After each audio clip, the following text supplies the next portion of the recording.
ഇപ്പോൾ രാഹുൽ മാങ്കൂട്ടത്തിൽ അൻവറുമായി ഒരു കൂടിക്കാഴ്ച നടത്തുന്ന ദൃശ്യങ്ങളടക്കം പുറത്തു വന്നിട്ടുണ്ട്. അൻവർ മത്സരിക്കാൻ പോകുന്നു എന്നതാണ് ഇപ്പോൾ ലഭിക്കുന്ന വിവരം. എങ്ങനെയാണ് ഇതിനൊക്കെ?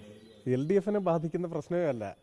ഞാൻ കഴിഞ്ഞ ദിവസം തന്നെ പറയുന്നുണ്ട്, ഞങ്ങളെ സംബന്ധിച്ചിടത്തോളം ആ ഒരു പ്രശ്നം ഏതെങ്കിലും തരത്തിൽ ഞങ്ങൾ അഭിപ്രായം പറയേണ്ടതോ, പ്രത്യേകിച്ച് സ്ഥാനാർത്ഥി എന്ന നിലയിൽ ഞാൻ അഭിപ്രായം പറയേണ്ടതോ ഞങ്ങളെ ബാധിക്കുന്നതോ അല്ല.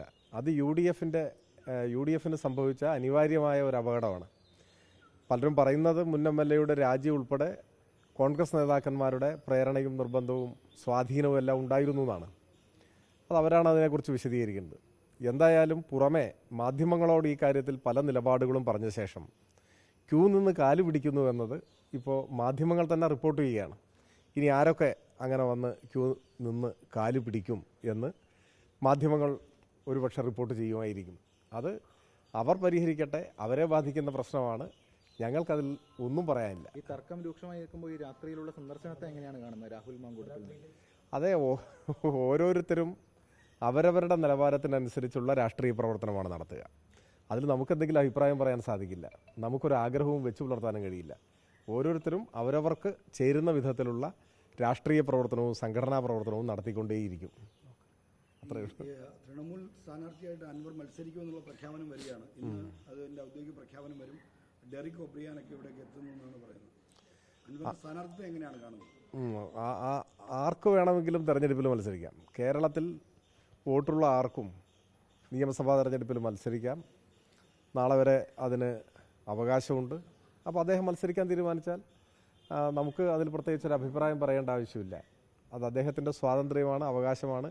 മത്സരിക്കുകയോ മത്സരിക്കാതിരിക്കുകയോ ചെയ്യുന്നത്. അവർ മത്സരിക്കുന്ന എല്ലാവർക്കും സ്വാഗതം മത്സരിക്കാൻ. ഒരു വോട്ടർ എന്ന നിലയിൽ, നിലമ്പൂരിലൊരു വോട്ടർ എന്ന നിലയിൽ അങ്ങനെ മാത്രമേ ആശംസിക്കാനേ നമുക്ക് കഴിയും. ഈ മുൻ KPC പ്രസിഡന്റ് കഴിഞ്ഞ ദിവസം പറഞ്ഞു താങ്കൾ അടിച്ചേൽപ്പിക്കപ്പെട്ട സ്ഥാനാർത്ഥിത്വമാണ് താങ്കളുടേത്, താങ്കൾ റിക്വസ്റ്റ് ചെയ്തിരുന്നു എന്നടക്കമുള്ള കാര്യങ്ങൾ, താങ്കളെ ബലിയേടാക്കുന്നു എന്നടക്കമുള്ള കാര്യങ്ങളാണ് പറയുന്നത്. ഇതിനെ എങ്ങനെയാണ് മറുപടി?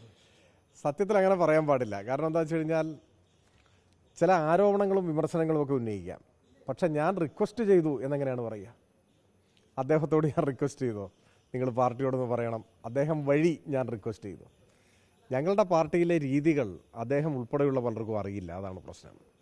CPIM എങ്ങനെ പ്രവർത്തിക്കുന്നു, എന്താണ് അതിൻ്റെ ഒരു സംഘടനാ രീതി, ഏതെങ്കിലും ഒരു തെരഞ്ഞെടുപ്പിൽ മത്സരിക്കണമെന്നോ മത്സരിക്കരുതെന്നോ റിക്വസ്റ്റ് ചെയ്യുന്ന രീതിയുണ്ടോ?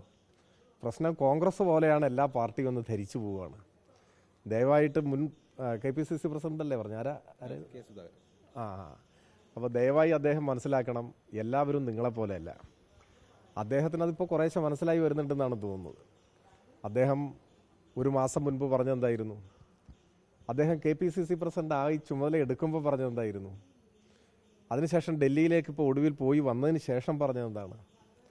അദ്ദേഹത്തിൻ്റെ വാക്കുകൾക്ക് കേരളീയ സമൂഹം എത്രമാത്രം വില കൽപ്പിക്കുന്നു എന്നത് ഈ അദ്ദേഹത്തിൻ്റെ പ്രഖ്യാപനങ്ങളും പ്രസ്താവനകളും പിന്നീടുണ്ടായ വസ്തുതകളുമായി ചേർത്ത് വെച്ച് വായിക്കുമ്പോൾ മനസ്സിലാവും.